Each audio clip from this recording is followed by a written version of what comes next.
If someone had told me years ago that I'd end up picking leftover grains in a stranger's farm and somehow marry the owner, I'd have laughed so hard I'd spill my porridge. But here I am, Ruth, the Moabite girl who became part of something way bigger than herself. Let me start from the beginning. Back in Moab, life was normal. Sun, dust, and drama.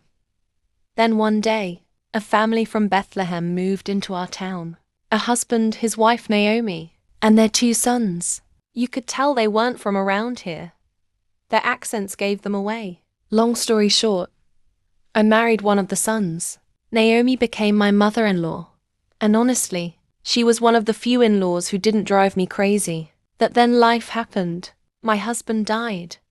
His brother died. Naomi's husband died. Just like that.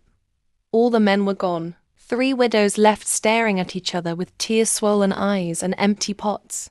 Naomi decided to go back home to Bethlehem, saying God had visited his people and there was food again. She told me and my sister-in-law, Orpah, to stay behind. Start over, find new husbands, maybe open a small shop or something. Orpah cried, hugged us, and turned back. I loved her, but me? No way. I looked Naomi dead in the eyes and said, don't even think about making me leave you. Wherever you go, I'll go. Your people will be my people. Your God will be my God. Yes, it was dramatic. And I meant every word. So we packed up and walked all the way to Bethlehem. Everyone stared like they'd seen ghosts. The women whispered, "Is this Naomi?" And she said, "Don't call me Naomi, call me Mara. Life has been bitter to me." I just stood there like, well, welcome home, Mara. I guess. Life in Bethlehem wasn't easy.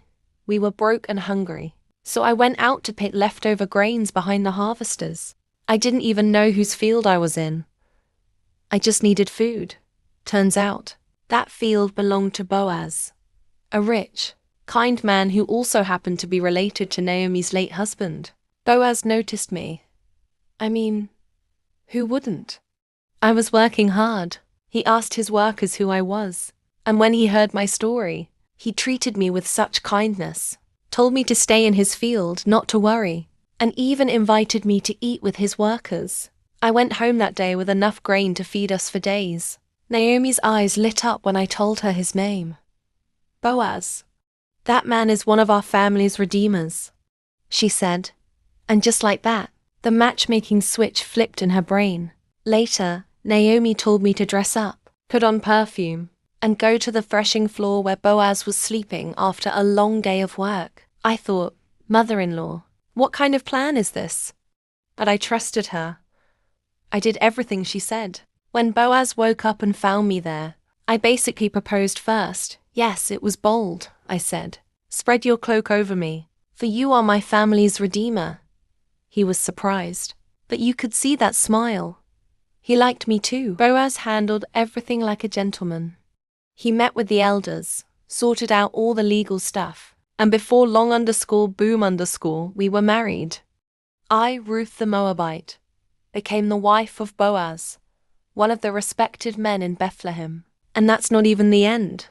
We had a son named Obed, who became the grandfather of King David.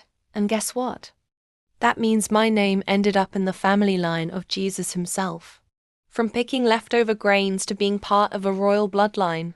If that's not a plot twist, I don't know what it is.